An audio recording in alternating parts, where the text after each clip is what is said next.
The Lord bless you, heart dwellers. I have a short prayer as a result of the teaching the Lord gave us tonight. Lord Jesus, you are so tender and compassionate with souls.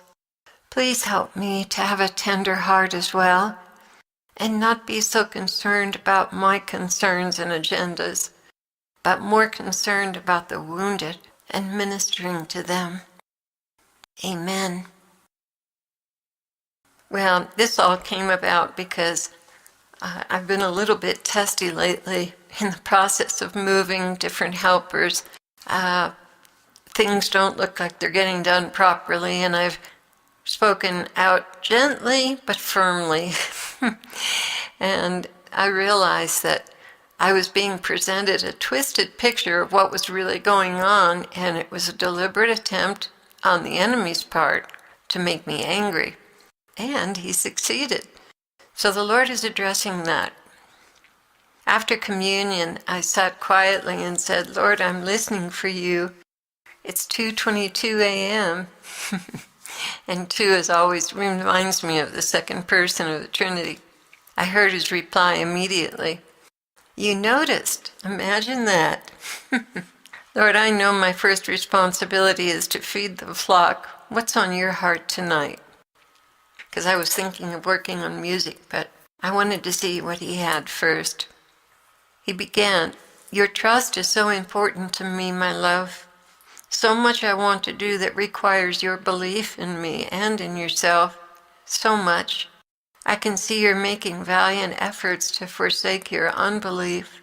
That's very pleasing to me. I love it when you're told something outrageous and you answer, well, he can do anything he wants to, even working with a poor vessel like me.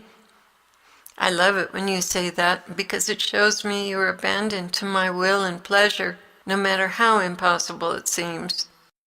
Your confidence in me makes my heart swell with joy. I'm so glad I bring you joy, Jesus. Oh, you do. Much joy. Even working with frail souls, you go out of your way to make them comfortable and make amends. Here he's referring to a situation today where I kind of got impatient and made a remark, and I could see it hurt someone, and I came back and apologized afterwards. Anyway, the Lord continued. He said, people are so important to me. Of all the things you do, comforting souls brings me the most relief. So many hurt and have no one to encourage them. That's your calling. Whether it be in song or spoken word or letters, that is your calling. Comfort them for me. I ache for the loneliness and alienation that my children have because they do not know my nature. If only they knew how much I care, Claire. If only they knew. They wouldn't be afraid to come to me. They wouldn't be afraid to hear me. Do you know that's the number one issue with my children hearing me? They're afraid of condemnation and correction. Yep, I'm getting that message. And that is so far from my true nature. You don't rebuke a baby or a broken soul. You comfort them. That's my heart. But so few know it. Even the ones who suspect it are still afraid. I really want to remedy this, and that's what's troubling me the most. They do not know my character, and your sharing has helped break down that wall of separation they have put up. Even the Satanists, they believe lies about me, and the foundation of their behavior is a misrepresentation of my nature and true compassion for them. They are truly wounded and the walking dead with no one to pour oil on their lesions. If they understood how much I cared for them, they would quickly turn away from Satan.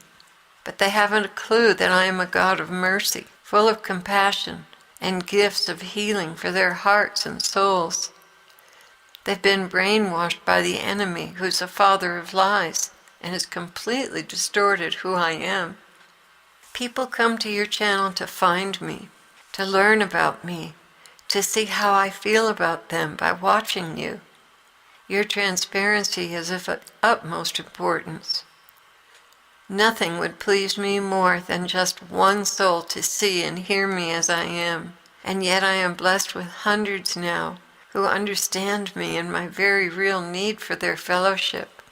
It is excruciating to me to stand by a soul and see them suffer, knowing that if they would only reach out to me, I would comfort them and console and heal them. It hurts me also that they do not understand that sin is so damaging to them. It's not that I'm a harsh taskmaster that wants my own way. I'm not even as tough as you can be with your employees. Ouch. Well, I see into their hearts and what's troubling them. May I have this gift, Lord, so I don't hurt anyone? He began again. Always be suspicious of anger or righteous indignation. Many times that is the enemy provoking you to correct someone when they are already broken inside. Your restraint there is very pleasing to me, because I know how much you have to hold down sometimes, and I see that it really is a sacrifice on your part. But what you don't see are the devils poking you with pitchforks and arrows, provoking you to wrath or discontent that can be felt by others, thereby making their load even more unbearable. Mostly I send you souls for healing. Yes, they need work to do. They need to do it well, but more importantly is your loving demeanor to bring comfort to them. Wow, Lord, help me there, please. I am. Each day I test you with something and watch to see how you will respond. Will you take the bait or will you wait? Waiting, patience, is a big virtue when it comes to human nature and souls, like the fish that I gently picked up and put in the boat. Well, a little bit of explanation there. Ezekiel had a dream that he was fishing with some pastors. Jesus was in the boat, and they would catch something and reel it in, unceremoniously dropping the poor creature hard on the deck. Of course, the fish would die very quickly. But then the Lord was in the boat, and he reached out his hands, gently lifted the fish into the holding tank, letting them go gently, and they all survived.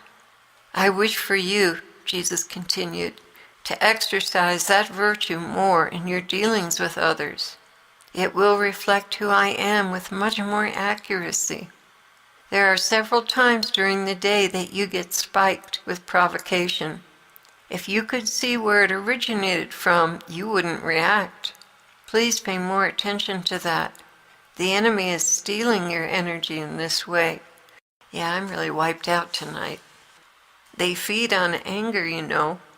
Not only that, they want to use you to discourage others. By all means, short-circuit their access to your buttons and wait on me. I will tell you what's really going on. Wouldn't you like that, more than reacting and having to hold it down? Yes, Lord, truly I would. Thank you, I need this help. Well, that's why we are talking about it. I know your heart, and I want to satisfy that desire to care for others. It's hard, very hard to undo an unfair or untimely comment. It stings the other person and they react in discouragement and rejection. That's the last thing they need. Well, I've been thinking about a situation that I came across today, and I just wondered what I should do.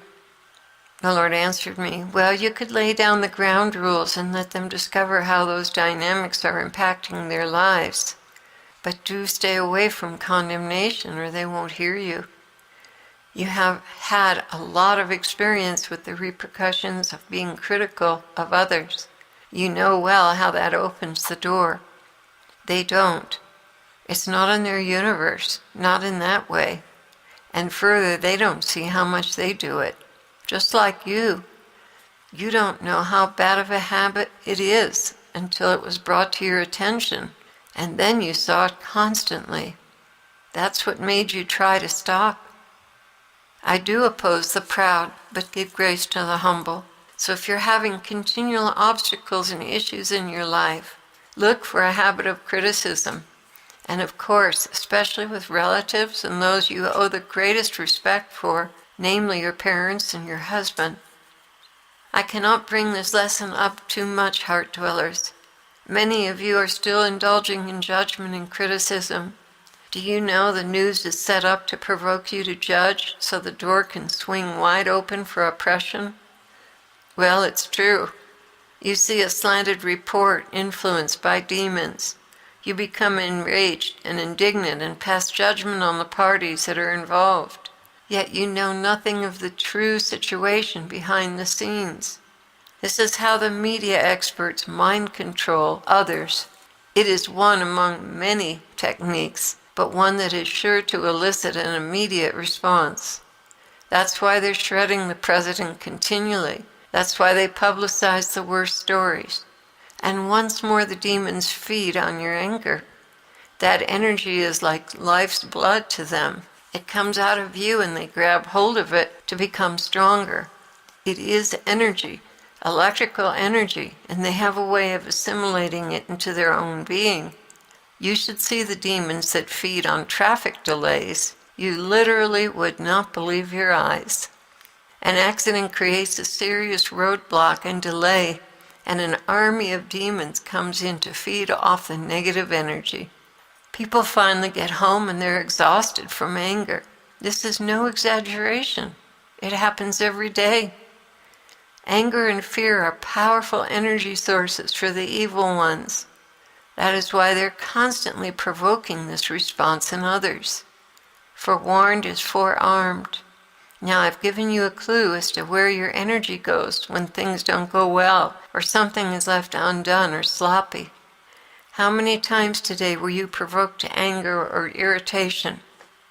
Well, I thought about it for a while, and I thought maybe 5. He said, no, try 7. 7? Yes, 7 and almost 8, but you caught yourself. Irritation is a big flashing red light. It shouts, demonic provocation, demonic provocation. Pay attention to that and don't go for the bait. I speak to you especially in those times to give you another perspective so you won't go off on someone. If you heed that warning, you only lose a slight bit of energy to the enemy. So I'm giving you a lesson, heart dwellers. You are the target every single day of bullets and arrows tipped with poison of anger, pride, and judgment. Please have more wisdom than the enemy. Wise as serpents, gentle as doves. Don't fall for their attempts to anger you. If you read something that starts to make you angry, run from it. If there is an unjust situation and you need prayer for it, do not go into great detail to stir up anger in others. Touch it lightly and move on. You don't realize that when you go on and on about unfair situations, that the devils are actually using you to upset others. You yourself are angry and you're passing it on to others. It's like an infection. At the end of the day, you're exhausted. You gave it all away to the enemy. When you respond in love, you short-circuit the enemy's plan to steal from you. You see injustice, and instead of getting furious, you ask the Lord, why are you allowing this, Lord? There is so much you don't understand. There's history, bloodlines, sins of your forefathers, which carry curses and open doors. And if you knew the whole situation, you would pray for the parties involved, but not get carried away with anger and judgment. There is a history as to why that person is in so much trouble and is being treated so unfairly. So rather than snapping to conclusions, it's best to say, Lord, please intervene here and keep me from unjust wrath. I know, Lord, you do not allow situations this bad to happen for no reason at all. You are a just God. Please deliver them from evil. Then drop it. You see, this is where the gossip chain steals the most energy from my people. A juicy piece of news is spread, and the demons follow the trail as if it were dripping blood. They suck it all in and walk away from the gossipy phone conversation rejuvenated and re-energized to go out and cause more trouble. That's how they work. They take what you had, your good energy, they provoke it to anger, and then they feed on that anger. It is a never-ending cycle. That's why I tell you not to listen to the media, not to gossip. That's only one facet of these deadly habits. So now, how wise are you in understanding what you are up against today? If you've learned, my dear ones, please put it into practice and conserve your energy from my work. I will remind you of what I've taught you today. I love you.